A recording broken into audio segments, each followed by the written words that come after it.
Assalamualaikum warahmatullahi wabarakatuh. Keberhasilan dan kegagalan kita ada di tangan Allah, bukan manusia. Jika Dia bersamamu, tidak ada yang bisa menyakitimu.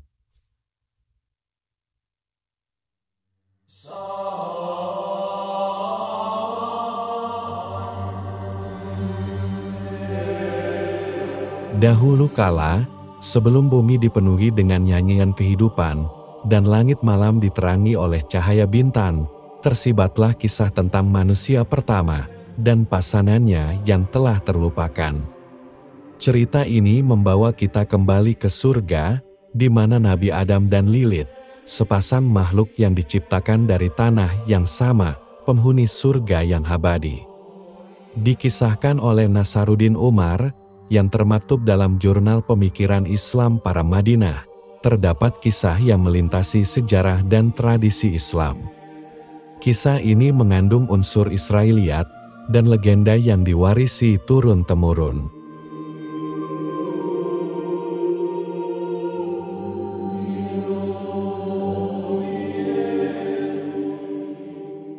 Lilith sering digambarkan sebagai perempuan cantik dan bersayap. Ia menjelajahi malam dengan congkaknya. Ia menolak peran yang telah ditakdirkan Allah baginya, dan memulai perjalanan yang akan mengubah takdir umat manusia. Cerita ini merangsang otak kita untuk bertanya, merenung, dan mengambil pelajaran dari peristiwa-peristiwa yang menandai permulaan eksistensi kita.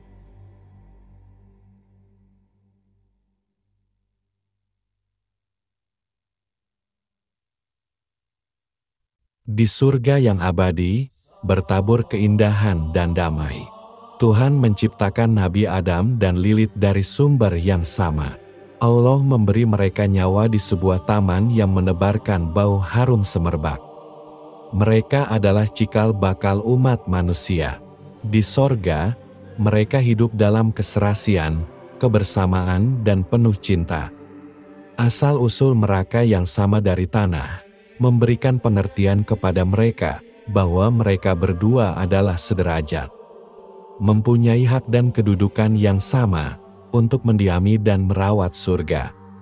Namun, keharmonisan ini tidak bertahan lama, kemudian di ujian pun menerpa. Dalam rutinitas sehari-hari, mulai terbentuk sebuah norma yang tidak tertulis, di mana Lilith diharapkan untuk mengambil posisi yang lebih rendah saat berhubungan intim. Kondisi ini segera menimbulkan rasa tidak puas dalam dirinya. Mengapa saya harus berada di bawah? Tanya Lilith pada suatu hari. Suaranya dipenuhi kebingungan dan kekecewaan. Bukankah kita diciptakan dari elemen yang sama? Mengapa harus ada yang lebih rendah dan ada yang lebih tinggi di antara kita?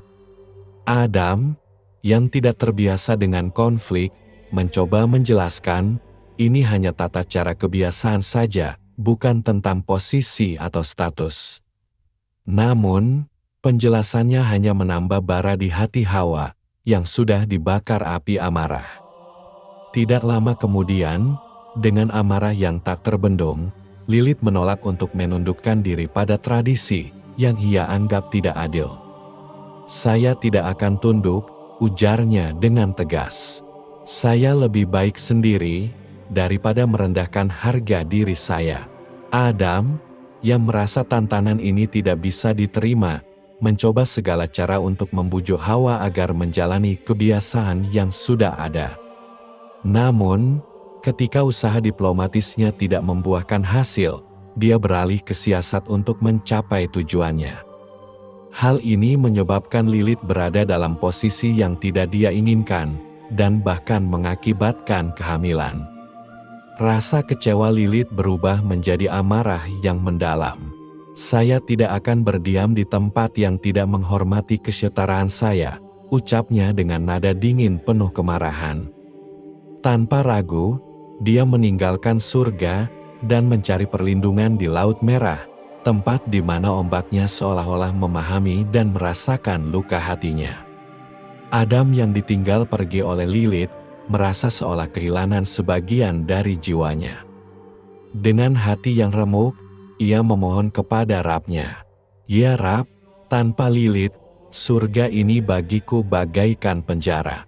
Mengapa harus demikian?" Dalam heningnya surga yang kini terasa amat luas dan hampa, Adam berjalan tanpa tujuan, di bawah rindangnya pohon-pohon kehidupan, yang pernah menjadi saksi kebersamaan mereka berdua. Kegelisahannya yang tak tertahankan, mendorongnya untuk berdoa kepada Allah sekali lagi. Ia mencari jawaban untuk mengatasi kesedihan, yang disebabkan oleh kepergian Lilith. "Ya Allah, keberadaan surga tanpa Lilith seperti dunia tanpa cahaya matahari," keluhnya. Suara hatinya dipenuhi dengan penyesalan dan rasa kehilangan. Menanggapi keluhan Adam, Allah lalu mengirim 3 malaikat untuk membawa Lilith kembali ke surga dengan paksa, dengan harapan dapat mengembalikan harmoni yang telah hilang. Mereka bertemu dengan Lilith di Laut Merah, tempat dia mencari perlindungan dari ketidakadilan yang dirasakannya, bersama dengan anak-anaknya yang baru ia lahirkan. Saat para malaikat mendekat, Lilith berdiri dengan gagah. Kekuatan dan tekadnya terlihat jelas dari sorot matanya yang tajam. "Lilith, kamu dipanggil kembali ke surga untuk mengisi kekosongan yang kamu tinggalkan," ujar salah satu malaikat dengan nada yang selembut mungkin. Ia berusaha membujuknya. Namun, Lilith hanya memberikan senyum sinis. Rasa kecewa dan sakit hatinya telah berubah menjadi kesombongan. "Apakah kalian tidak tahu, aku diciptakan untuk membawa wabah mematikan kepada anak-anak manusia? Untuk setiap bayi laki-laki yang lahir, aku memiliki kekuasaan atas hidupnya selama 8 hari, dan untuk bayi perempuan selama 20 hari, ujarnya dengan suara yang mengandung ancaman dan tantangan. Para malaikat mencoba menegaskan otoritas mereka dengan berkata, "Jika kamu tidak patuh, kami memiliki otoritas untuk mengambil nyawa anak-anakmu, satu demi satu."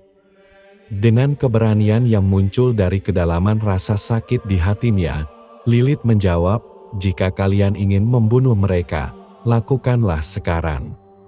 Itu akan membebaskan aku dari tugas dan mengurangi dosa-dosaku."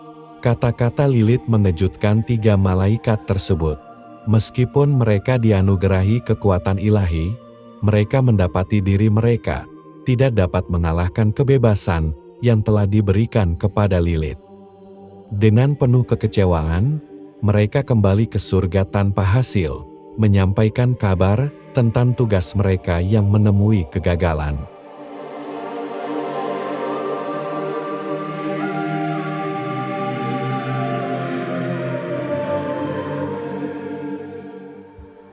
Mendengar kabar tersebut, Adam makin tenggelam dalam duka yang seakan tak berujung. Kini ia menyadari bahwa hubungannya dengan Lilith tidak mungkin dipulihkan lagi, dan surga tidak akan pernah terasa sama tampanya. Kehilangan yang dirasakan bukan hanya secara fisik.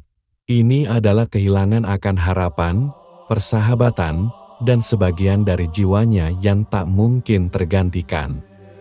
Dengan hati yang berat, Adam menyerahkan dirinya pada kehendak Tuhan, mencari kenyamanan dalam doa dan kepasrahan. Dalam kekuasaannya yang tidak terbatas, Tuhan memutuskan untuk menciptakan seorang teman untuk Adam. Seseorang yang dapat berbagi kehidupan di surga bersamanya, mengisi kekosongan yang telah ditinggalkan oleh Lilith. Allah membius Nabi Adam dan dari salah satu rusuknya, Dia menciptakan Hawa. Ini melambangkan bahwa Hawa berasal dari Adam, sama namun berbeda. Kehadiran Hawa kembali menerangi kehidupan Adam di surga. Mereka hidup dalam keselarasan, menikmati keajaiban surga bersama, dan saling berbagi cinta, serta kebahagiaan yang mereka temukan di antara mereka.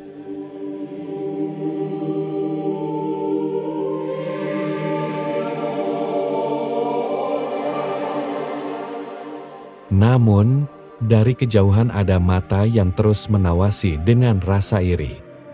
Lilith, walaupun telah meninggalkan surga, tidak dapat menghilangkan kenangan dan luka yang masih terasa di hatinya. Melihat Adam berbahagia bersama Hawa, memicu rasa iri dan amarah yang mendalam dalam dirinya. Dalam keadaan rapuh ini, dia menemukan sekutu dalam sosok iblis, makhluk yang juga merasa dikhianati oleh surga karena kejatuhan dan pengusirannya. Bersama, mereka menyusun tipu daya.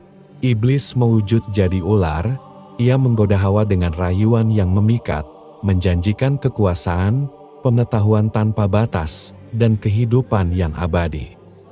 Hawa terpikat oleh rayuan tersebut, ia mengambil buah terlarang dari pohon huldi dan memberikannya kepada Adam. Peristiwa itu merupakan titik klimaks pengkhianatan terhadap perintah Tuhan, suatu tindakan yang akan merubah nasib umat manusia untuk selama-lamanya.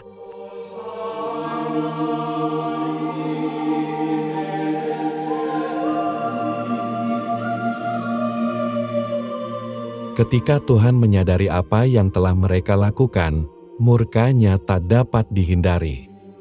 Adam dan Hawa diusir dari surga sebagai akibat langsung dari keputusan mereka karena mengingkari perintah Tuhan.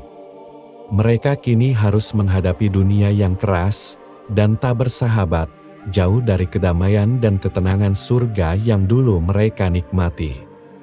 Iblis dan Lilith, meskipun sempat merasa gembira karena berhasil dengan rencana mereka, juga tidak terlepas dari kemarahan Tuhan. Mereka pun diusir dan dikutuk. Peran mereka dalam kejatuhan manusia telah menetapkan mereka sebagai musuh abadi bagi umat manusia. Mereka menjadi lambang pemberontakan dan pengkhianatan terhadap kehendak ilahi.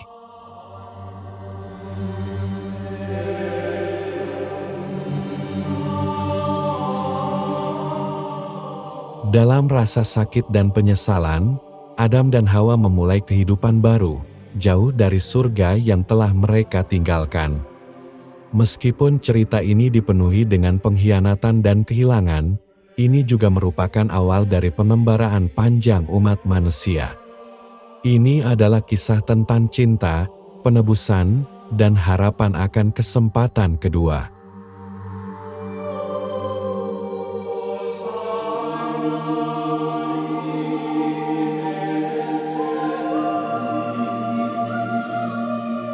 Di bawah selimut kegelapan malam yang menutupi bumi yang asing, Adam dan Hawa berusaha memulai hidup baru. Lilith pun tersenyum melihat takdir yang telah menimpa mereka. Tapi, kepuasan Lilith melihat mereka terbuang dari surga dengan cepat berlalu, digantikan oleh keinginan gelap untuk terus mengganggu keturunan Adam, memastikan mereka terpisah dari kenikmatan surga selamanya. Di suatu malam yang sepi, Lilith menggunakan kelemahan manusia akan godaan. Dengan bisikan yang lembut mendayu dan nyaris tak terdengar, Lilith menyusup ke dalam mimpi Adam. Mengelabui pikirannya yang tidak waspada. Adam, ingatlah aku adalah bagian dari dirimu, yang tak akan pernah bisa kau lupakan, bisik Lilith dengan manja. Suara Lilith bergema di dalam mimpi Adam, membangkitkan hasrat dan keinginan yang selama ini tersembunyi. Adam, makin tenggelam dalam mimpi yang terasa begitu nyata, tidak menyadari bahwa ia sedang berada dalam pelukan Lilith, bukan Hawa. Dalam keadaan tidak sadar, benih Adam direbut oleh Lilith, sebuah peristiwa yang menjadi cikal bakal bencana baru bagi umat manusia. Kemudian, Lilith menggunakan benih tersebut untuk membuahi kandungannya. Dari perbuatan ini, lahirlah keturunan yang diselimuti kegelapan, yang akan dikenal sebagai setan. Pada pertemuan terakhir mereka dalam mimpi, Lilith berkata kepada Adam, dengan suara yang penuh kemenangan, "Lihatlah apa yang telah kita ciptakan, wahai suamiku. Keturunanmu akan selalu diingat sebagai awal dari kehancuran mereka sendiri. Dan aku adalah ibu mereka yang akan menantang kehendak surga." Adam tersentak dan segera bangkit dari tidurnya, terhempas oleh ketakutan dan penyesalan yang kuat di hatinya. "Apakah yang telah kulakukan?" bisiknya dengan penuh duka. Ia faham akan dampak dari kejadian ini. Lalu, berdoa, meminta pengampunan dan perlindungan kepada Tuhan dari segala keburukan yang mungkin telah ia bebaskan ke dunia.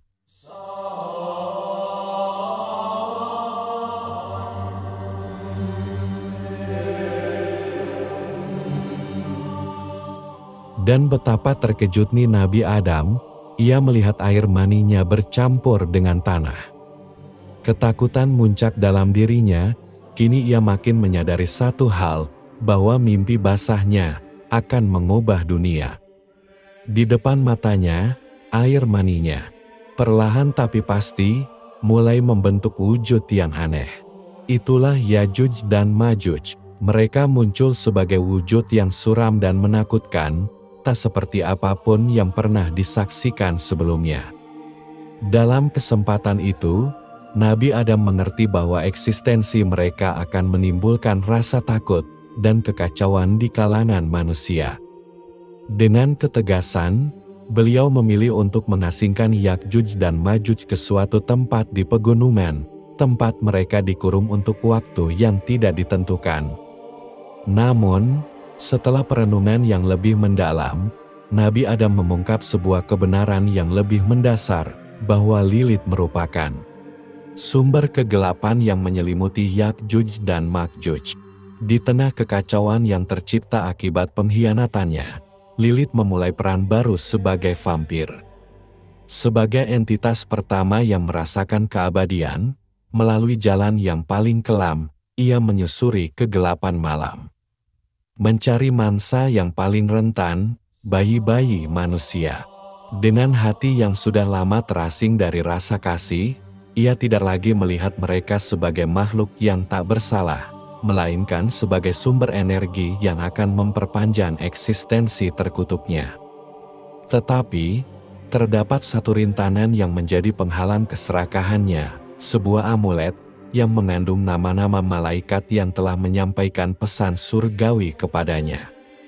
Bayi yang terlindungi oleh amulet ini, yang memakai lambang-lambang sakral, menjadi kebal dari cengkeramannya. Lilith, meskipun dengan kekuatan yang luar biasa, dibatasi oleh perintah surgawi, dan tidak bisa mendekati mereka yang berada di bawah perlindungan kekuatan suci ini. Mendengar ancaman yang mengerikan ini, Nabi Adam merasa sangat khawatir akan keselamatan putra-putrinya. Ia pun memberi perintah kepada Hawa, "Kita harus senantiasa bersikir untuk menjaga anak-anak kita yang lemah dari kejahatan yang bersembunyi di balik kegelapan," ujar Adam dengan suara yang penuh kewaspadaan. "Kawal anak-anak kita, lindungi mereka dengan segala yang mereka perlukan untuk melawan kejahatan Lilith," lanjutnya. Hawa, yang turut merasakan beban tanggung jawab yang sama beratnya, mengangguk penuh tekad. "Aku akan berusaha dengan seluruh kemampuanku," jawabnya tegas. Matanya bercahaya, dengan keteguhan yang tidak bisa digoyahkan. "Selama kita bersatu, berdoa, dan meminta perlindungan kepada Yang Maha Kuasa, tidak ada yang bisa membahayakan jiwa anak-anak kita." Mulai saat itu, setiap malam Hawa mengajarkan doa dan zikir kepada anak-anaknya. Ia mengikatkan amulet yang bertuliskan nama-nama malaikat di leher atau tempat tidur mereka, sebagai perisai melawan Lilith. Suara doa dan zikir telah menjadi nyanyian sehari-hari, yang memenuhi rumah mereka, mantra perlindungan yang menghalau kegelapan, dan melindungi keluarga dari genggaman Lilith. Walaupun Lilith terus merayap di kegelapan malam, untuk mencari korban baru, namun kekuatan doa dan perlindungan ilahi yang terkandung dalam jimat itu, berhasil melindungi banyak bayi dari kejahatannya. Cerita ini, yang tercipta dari kesalahan di masa lalu, dan harapan untuk masa depan, telah menjadi legenda yang diwariskan turun-temurun, mengingatkan kita semua akan kekuatan keyakinan dan perlindungan dari kejahatan yang tidak terlihat.